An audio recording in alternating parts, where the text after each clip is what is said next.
Pisces, welcome back po dito sa Daily Dose of Tarot 111. Kamusta ka ngayon? I hope nasa mabuti kang kalagayan, pampisikal, mental, emotional o spiritual man yan. Ang video po natin na ito ay para lamang sa mga Pisces na may malawak na kaisipan. Kaya po pakatandaan na hindi po lahat sa inyo ay makaka-resonate, so be open-minded, okay? Try nyo na lang pong panoorin yung inyong other signs. At kung bago ka lamang po dito sa aking channel, please subscribe and hit the bell button para lagi kang updated. At kung interesado po kayo sa ating private readings, TR's bracelet and EEA, ayan po, message lang kayo directly po sa ating Facebook page, Tarot Intentions by Aliana Reyes. At yung mga nag-comment naman po nung nakaraang video natin about Pisces, nagtatanong about sa how much daw yung ating services, how much po yung ating TR's bracelet at yung ating EAA. Sinend ko na po sa inyo yung link. Mag-direct po kayo doon sa ating Facebook page. Doon ko po kayo re-replyan. Kasi isisend ko sa inyo lahat ng details. Maliban lang doon sa pag-aalaga. So, tingnan po natin. Okay. At kung di ka po mag-skip ng ads, maraming salamat po sa suporta and more blessings to come. Mag-iwan ka na din ng baka sa comment section para makita ko naman kung sino ba yung mga active na Pisces dito sa aking channel. Diba? Every time na meron tayong uploads. Tingnan natin pagdating sa iyong love life. Tingnan po natin yung energy. So, we have Queen of Cups.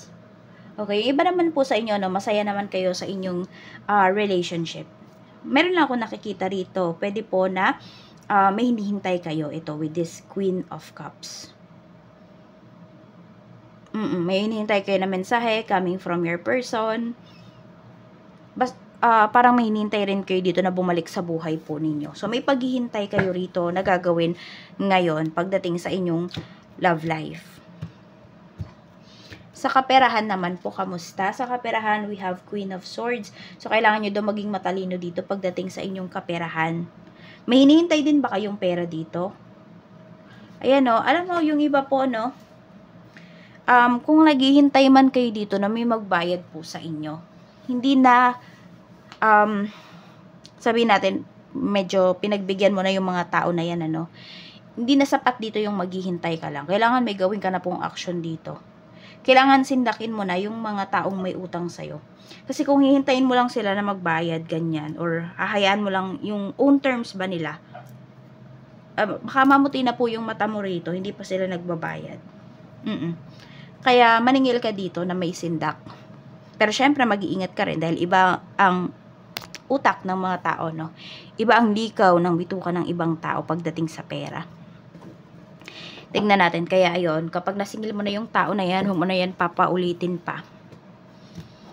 Or kayo rin mismo, kung kayo naman yung may utang, at eto, nagbibigay ito ng stress sa inyo. So, next time, as much as possible, diba, gawan nyo ng paraan na hindi po kayo makautang.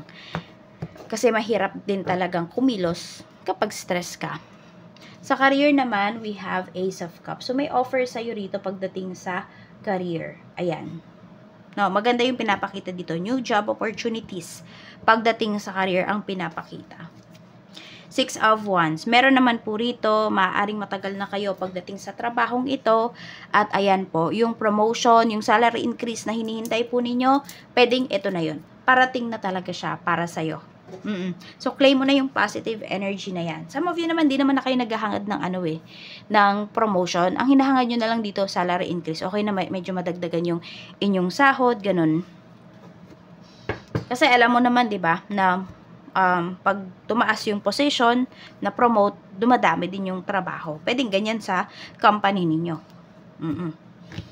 Tingnan natin. Pero yan, depende naman yan. Iba-iba naman kayo ng mga gustong ma-achieve, no? Pagdating sa trabaho. Tingnan natin, pagdating naman sa business. Sa business, we have strength. So, patatag ng patatag po yung business mo, no? Knight of Pentacles. So, meron ditong mga clients mo na hindi na talaga, no? As of this time, hindi talaga sila hahanap ng iba.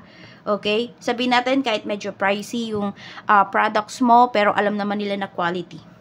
Hindi na po sila maghahanap ng iba. Or kung may maghanap man dito ng iba, babalik at babalik po sa'yo. Masasabi nila na super quality pala yung products mo.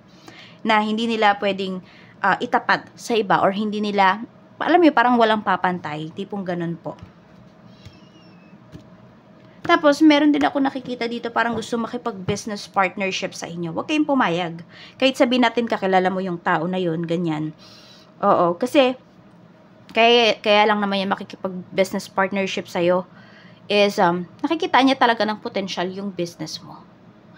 Okay, so depende na lang siguro yan sa mga pag-uusapan po ninyo. Pero kung i-share mo yung knowledge mo about business, yung mga ginagawa mo sa business mo, ay wag na. No, sarilinin mo tong business na to kasi ito yung magpapayaman sa'yo. Huwag mo i-share sa ibang tao. Huwag kang matempt na, sige nga, kuha nga ako ng kasosyo para mas mapalago ko pa yung business. Pag-isipan mo mabuti kung naiisip mo man yan or may nag-aalok sa'yo rito. Sa health naman po, kamusta? Sa health, we have 5 of Wands. Okay, parang may pabalik-balik dito na simptomas, pabalik-balik po dito na sakit na for some of you, hindi siya ma-distinguish or hindi siya, ano ba yung tawag doon? Ma-diagnose. No? Some of you, pwedeng 5 na yung nilapitan ninyo. Pero hindi siya, hindi properly na-diagnose yung sakit ninyo. So, meron dito, pwede po na kaya ganyan is, kayo ay under psychic attack. So, kung gusto nyo po ng protection, ayan, andyan yung ating Tears Bracelet, ang ating EEA. Diba? Para mabalik nyo unti-unti dun sa taong gumagawa sa inyo. Kung ano man yung ginagawa nila sa inyo. Page of Cups. Ayan, malapit pa sa'yo yung gumagawa nito sa'yo. Nakikita nito yung nangyayari sa life mo. Mukhang mas bata pa nga sa'yo. Tignan natin. Pagdating naman sa mga maiisip mo, pagdating sa iyong mga maiisip, Pisces, tignan natin. We have fake accounts. Okay, may gumagaya sa'yo. Ayan, no? Mag-ingat po kayo, no?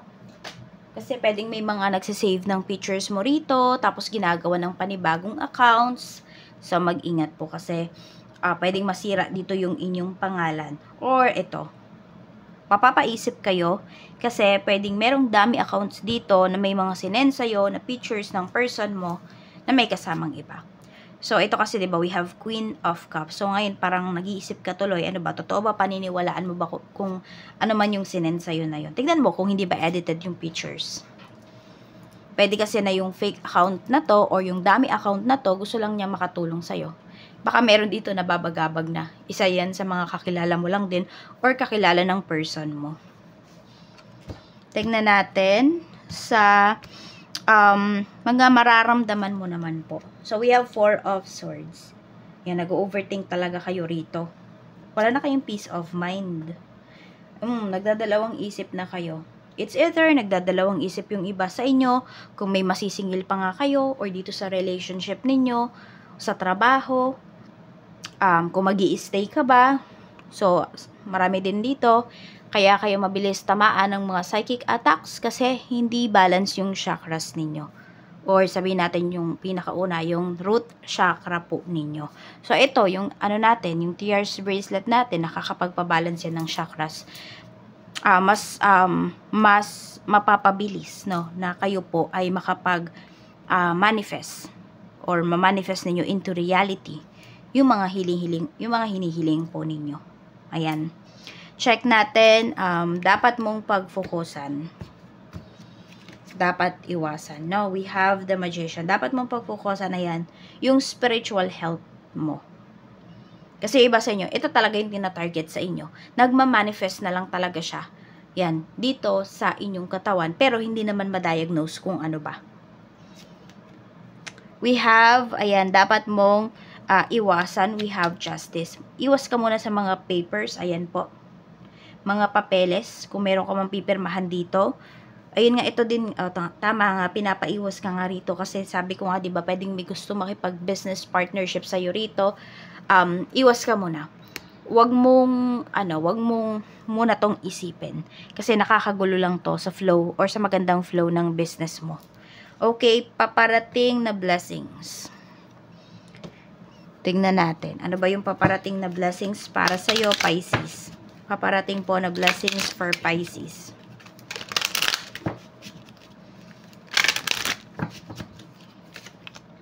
We have job. Okay, meron dito bagong trabaho. Magandang trabaho. Pwedeng ma-recognize ka.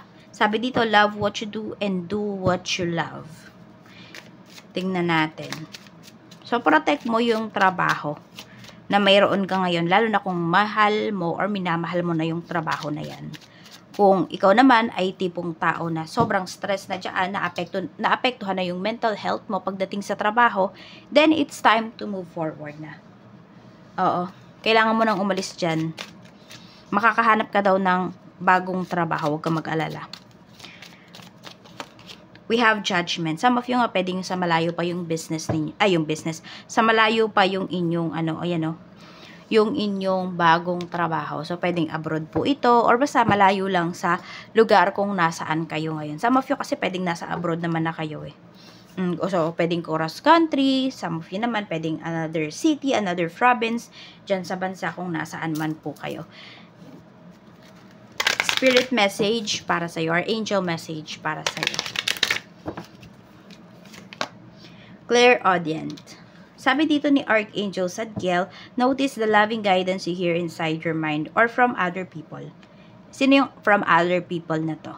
Okay, ito yung dummy accounts. No? Yan. Tignan mo din kung may batayan ba talaga yung sinend sa'yo nung tao na to. So, ayan po, marami sa inyo dito. Clairaudient kayo. So, hindi kayo nababaliw kung may naririnig man po kayo. Ayan. Oo. Yun ay mga guidance po, Pwedeng, basta bigla na lang kayo may maririnig, ganun. Bigla na lang may pumasok sa isipan po ninyo. Basta may narinig ka, hindi mo naman alam kung saan nanggaling. Pwedeng angels mo yon, your spirit guides. Ayan po. Ang lakas po ng inyong intuition. And then nga po, clairaudient yung karamihan sa inyo. Yan lang, Pisces. Maraming salamat and see you on my next video.